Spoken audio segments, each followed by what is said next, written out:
नमस्कार, आप देख रहे हैं 4 पीएम और मैं हूं अभिषेक मिश्रा। देखिए, इस वक्त हमारे साथ एक ऐसे पुलिस अधिकारी मौजूद हैं, रिटायर्ड पुलिस अधिकारी मौजूद हैं, जो अररिया लोकसभा सीट से चुनाव लड़ रहे हैं। तो जाहिर तौर पर ये कोई नया मामला नहीं है। कई आईएएस और आईपीएस अधिकारी चुनाव लड़ चुके हैं। बिहार सरकार में एक आईपीएस अधिकारी आईपीएस रहे, एक अधिकारी मंत्री भी हैं और कई लोगों ने चुनाव लड़ा है। राजनीति में आते हैं कई अधिकारी, पूर्व अधिकारी, वीआरएस लेकर कोई आता है, कोई रिटायरमेंट के बाद आता है। तो ऐसे ही एक पुलिस अधिकारी रहे अखिलेश कुमार जी हमारे साथ हैं और अररिया लोकसभा सीट से चुनाव लड़ रहे हैं। सर, जो सबसे पहला सवाल होगा, सबसे पहले तो 4 पीएम में आपका स्वागत है और सबसे पहला सवाल होगा, मेरी जानकारी थोड़ी कम है, आपने रिटायर्ड होने के बाद चुनाव लड़ने का फैसला किया है या आपने नौकरी छोड़ी है और उसके बाद चुनाव लड़ रहे हैं? अभिषेक जी, सबसे पहले आपका स्वागत है, आपका धन्यवाद भी है। मैं थोड़ा करेक्शन कर दूं, मैं रिटायर नहीं हूं और मैंने मात्र 6 वर्षों की पुलिस की नौकरी की है, ओनली 6 इयर्स, और वहां से मैंने रिजाइन किया है। और रिजाइन करने के बाद अभी वर्तमान में पटना साइंस कॉलेज में बतौर प्रोफेसर असिस्टेंट प्रोफेसर वहां पे पदस्थापित हूँ। तो ये है, मतलब ओनली 6 इयर्स का मेरा मतलब जॉब एक्सपीरियंस है पुलिस। जी, जो जानकारी मेरे पास है, डीएसपी के तौर पर तैनात थे आप सर? हाँ, तो डीएसपी के तौर पे तैनात थे। तो कब आपने रिजाइन दिया डीएसपी पुलिस सेवा से? 2019 में, 19 के लास्ट में मैंने रिजाइन किया नवंबर में, और 2019 के लास्ट में मैं कॉलेज में हूँ और 2013 में मैं पुलिस सर्विस में गया था और 13 से 19 तक मैंने पुलिस की नौकरी की है। पुलिस की नौकरी क्यों नहीं भाई सर? देखिए, पुलिस की नौकरी के संबंध में मैं कहूँ कि वो मेरे लिए बहुत मजेदार नौकरी था और बहुत एंजॉय किया हम उसको, और बहुत बड़ी-बड़ी उपलब्धियां हैं उस क्षेत्र में मेरी। उसके बावजूद मेरी पोस्टिंग किशनगंज जैसे बड़े अनुमंडल में था, एक ही जिला का एक अनुमंडल है वहाँ पे। अब 2 हो गए हैं, लेकिन मेरे टाइम में एक ही अनुमंडल था। तो इतनी बड़ी पोस्टिंग के बाद और बहुत अच्छा काम कर रहे थे, बहुत एंजॉय भी कर रहे थे। जब आप किसी काम को एंजॉय करते हैं तो वो आपके कामों में दिखता है उस चीज को। तो मेरे किसी भी टेन्योर को देखा जा सकता है कि मैंने बहुत मन लगा के काम किया। पुलिस से मेरा कोई शिकायत नहीं है और मेरा कोई उसमें दुख नहीं है, लेकिन उसके बावजूद मैंने उसको छोड़ा। तो उसका एक सीधा और एकमात्र कारण यही है कि मुझे मतलब मुझे ऐसा लगता था कि मेरे अंदर वो कैपेबिलिटी है कि मैं एक अनुमंडल से ऊपर उठूं और बाहर निकलूं, और एक मतलब ये पुलिस में सीमित दायरा है और वहां से निकल के असीमित दायरा में मुझे जाना है, पब्लिक डोमेन में जाना है, मुझे लार्जर स्केल पे काम करने हैं। और मैंने जितना प्लान किया था उससे कई गुना ज्यादा लार्जर स्केल पे आज हम काम कर पा रहे हैं, यूथ के लिए और कॉमन पीपल के लिए। तो इसीलिए वो मेरे कैलकुलेशन से कई गुना ज्यादा कर पा रहे हैं। अभी आप प्रोफेसर हैं या आपने वो नौकरी भी छोड़ दी है? नहीं, प्रोफेसर हैं अभी। मैं छुट्टी लेकर आया हूँ और तब मैं चुनाव लड़ रहा हूँ। अब सर बात करते हैं, चुनाव लड़ने का मन कैसे बनाया और राजनीतिक दिग्गजों के खिलाफ चुनाव लड़ना। अररिया में तो प्रदीप सिंह है भारतीय जनता पार्टी के उम्मीदवार, आरजेडी से शाहनवाज आलम को उम्मीदवार बनाया गया है। तो इन राजनीतिक दिग्गजों के बीच कहां आप निर्दलीय चुनावी मैदान में आ गए अपनी नौकरी से छुट्टी लेकर? हाँ, 2-3 बात अभिषेक जी मैं कहूंगा, और इसमें थोड़ा 1 मिनट का टाइम लेंगे हम आपको जवाब देने में। पहली बात तो कि जो आप प्रदीप सिंह जी कोई राजनीतिक दिग्गज नहीं है, शाहनवाज जी भी कोई दिग्गज नहीं है। आज ये स्थिति इतनी खराब है कि ये लोग अपने नाम पे वोट नहीं मांगते। मेरा मुकाबला यहाँ प्रदीप सिंह जी से नहीं है, शाहनवाज जी से नहीं है। मेरा मुकाबला यहाँ मोदी जी से है, लालू जी से है, राहुल जी से है, चिराग से है, तेजस्वी से है, यानी दोनों गठबंधनों के जो शीर्ष नेतृत्व है उनसे मेरा मुकाबला है। क्योंकि यहाँ पे जो लोग उनके उम्मीदवार हैं वो अपने नाम पे वोट नहीं मांग रहे हैं, वो शीर्ष नेतृत्व के नाम पे वोट मांग रहे हैं, पार्टी के नाम पे वोट मांग रहे हैं। मैं यहाँ खुद के नाम पे वोट मांग रहा हूँ, तो उनसे तो मेरा मुकाबला है ही नहीं। ये तो पहला करेक्शन ये कर लीजिए आप। न तो वो राजनीतिक दिग्गज हैं, उनका मतलब जो इतिहास है बहुत बेकार है, और वो मतलब एक संसदीय प्रणाली में जो एक सांसद को भूमिका निभाना चाहिए या किसी भी जनप्रतिनिधि को निभाना चाहिए, उसमें बिल्कुल वो फेल हुए हैं और वो बिल्कुल भी नाकाम रहे हैं। कह सकते हैं आप उस चीज को, क्योंकि सांसद का एक बड़ा रोल होता है, या शाहनवाज जी विधायक है, मंत्री रहे, वहां दोनों ही जगह वो फेल है। तो ये एक बात है। दूसरी बात है जी। कि जो आपका एक और सवाल था कि आपने क्यों मन बनाया चुनाव लड़ने का, तो मैं उसमें बताऊं कि अभी वर्तमान दौर में सब कोई मिल करके हमारे राजनीतिक कई घेराबंदी कर दी है। पहला घेरा है कि पार्टी का टिकट नहीं है तो कोई चुनाव नहीं लड़ सकता है, दूसरा घेरा है धनबल नहीं है तो चुनाव नहीं लड़ सकता है, तीसरा घेरा है कि आपका कास्ट डोमेन में अगर वहां पर पॉपुलेशन नहीं है तो चुनाव नहीं लड़ सकते हैं, चौथा घेरा है कि आपके पास अगर बड़ी पार्टी का या बड़ा लीडर का कोई अगर अस्तित्व नहीं है तो आप चुनाव नहीं लड़ सकते हैं, पांचवा घेरा है कि आप बाहुबली नहीं है, आप मतलब बदमाश किस्म के इंसान नहीं है तो चुनाव नहीं लड़ सकते हैं। इन सारे घेरों को मैंने तोड़ा है। मैं एक शरीफ इंसान हूँ, कॉलेज में प्राध्यापक हूँ, तो एक शरीफ आदमी भी चुनाव लड़ सकता है। मेरे पास पैसे नहीं है, मैं जन सहयोग से चुनाव लड़ता हूँ, 1-1 रुपये का चंदा लेकर लड़ रहा हूँ, तो उसको भी मैंने तोड़ा है। पार्टी नहीं है मेरे पास, तो पार्टी के सीलिंग को जो एक घेराबंदी है उसको तोड़ा मैंने। मेरे पास बड़े लीडर्स का कोई बैकअप नहीं है, उसको मैंने तोड़ा है। बड़े कार्यकर्ताओं का फौज नहीं है, उसको मैंने तोड़ा है। तो इन तमाम जो घेराबंदी है और धीरे-धीरे किए जा रहे हैं वर्तमान राजनीतिक दलों के द्वारा, उस घेराबंदी के विरुद्ध मेरा आवाज है और इसी के लिए मैं एक शब्द दिया हूँ, मैं पहला व्यक्ति हूँ उस शब्द का इस्तेमाल करने वाला।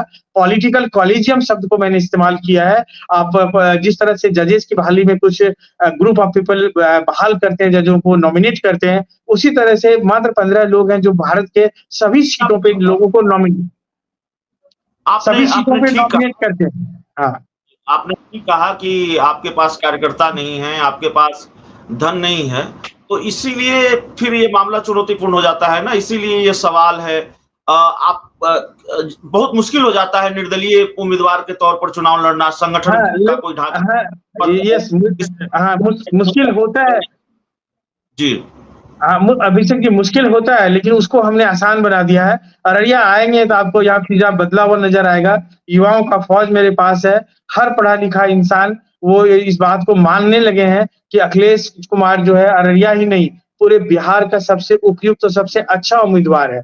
जो मेरा डाइवर्स एक्सपीरियंसेस है, तो वो मतलब इस चीज़ को प्रमाणित करता है। मैंने कई तरह के काम किए हैं, तो मेरे पास जो बाकी किसी भी उम्मीदवार की तुलना में ज़्यादा एक्सपीरियंस है, मेरे पास ज़्यादा मतलब क्षमता है कि मैं संसदीय प्रणाली में एक बेहतर सांसद साबित हो सकूँगा, जन की आवाज़ बन सकूँगा और संसद में अररिया की आवाज़ को गुंजा सकेंगे हम।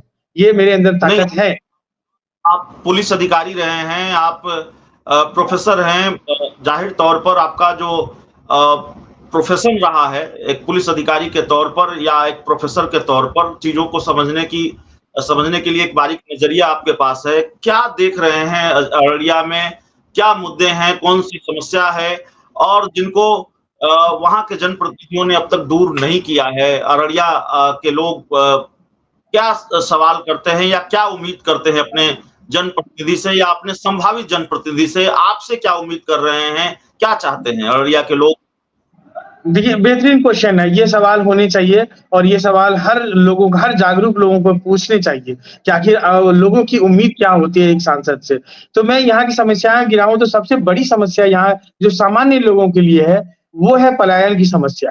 यहाँ बहुत भारी मात्रा में आप हर एक घर के बाद दूसरे घर से लोग देखेंगे तो पंजाब, दिल्ली और हरियाणा और चंडीगढ़ और सूरत, बॉम्बे ऐसे जगहों में जाते हैं रोज़ी-रोटी के लिए, क्योंकि ये बाढ़ पीड़ित एरिया है, एक रीज़न। दूसरा रीज़न है यहाँ रोज़गार के दूसरे अवसर नहीं है। तीसरा रीज़न है कि पर कैपिटा जो प्रति व्यक्ति खेत है, ये बहुत कम है क्योंकि डेंस पॉपुलेशन है इधर। तो इन सब वजहों से लोगों का रोज़ी-रोटी पे आफ़त है। तो इस पलायन के मुद्दे को आज तक हमारे किसी भी जनप्रतिनिधि ने बहुत गंभीरता से नहीं लिया। इसके लिए कोई रोड मैप नहीं बनाया कि यहाँ स्वरोजगार को निर्मित किया जाए और वो मतलब इस तरह से एक प्लान बनाया जाए जिससे कि इस पे कम किया जा सके। दूसरा जो सबसे बड़ी समस्या है एजुकेशन को लेकर के, यहाँ के लोगों में एजुकेशन के प्रति बहुत कम जागरूकता है। तो मैं एजुकेशनिस्ट हूँ, तो मेरा पहला लक्ष्य होगा कि मैं एजुकेशन में अररिया को अव्वल लेके जाऊँ और एजुकेशन के माध्यम से अररिया की तस्वीर को मैं बदलूँ। तीसरी जो यहाँ सबसे बड़ी समस्या है, बाढ़ की समस्या है और बाढ़ के वजह से भी यहाँ बहुत खेती में प्रॉब्लम होता है। बड़ा-बड़ा एरिया जो है बाढ़ पीड़ित रहता है, फसल उनका नष्ट हो जाता है।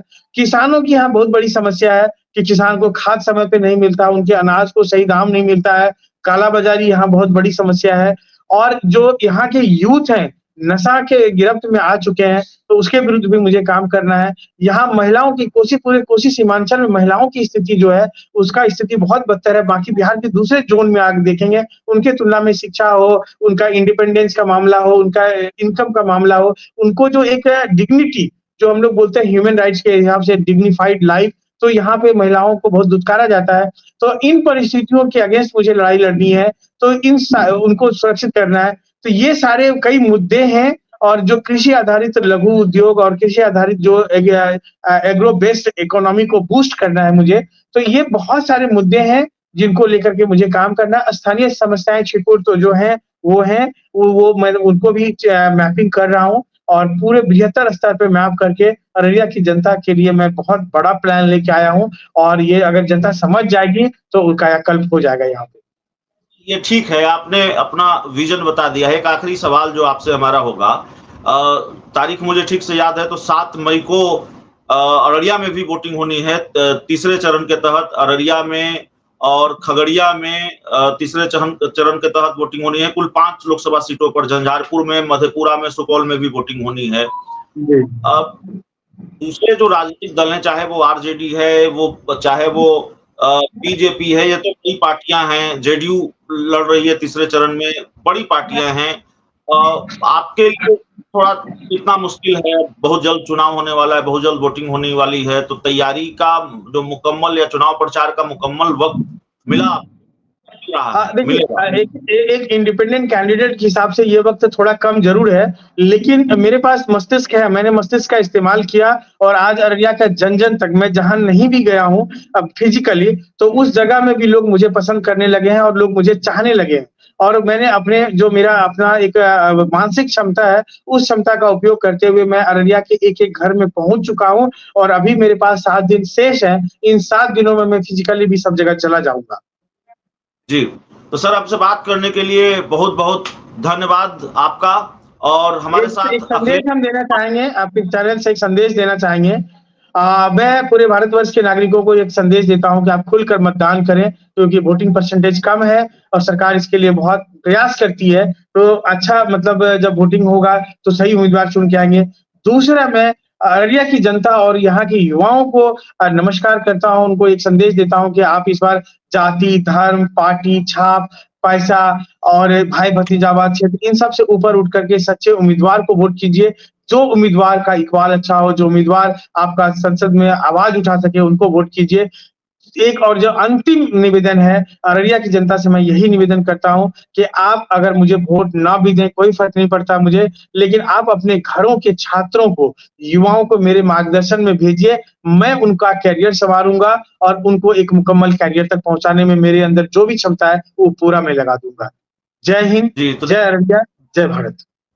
जी, तो देखिए हमारे साथ अखिलेश कुमार जी थे, पुलिस अधिकारी भी रहे हैं और वहां से उन्होंने इस्तीफा दिया और उसके बाद अभी प्रोफेसर हैं पटना यूनिवर्सिटी में। अगर मैं ठीक हूं, गलत हूं तो करेंगे सर। और अररिया लोकसभा सीट से चुनाव लड़ रहे हैं निर्दलीय उम्मीदवार के तौर पर। बातचीत हो रही थी। इस पूरी रिपोर्ट में इतना ही। बहुत बहुत धन्यवाद। Thank you.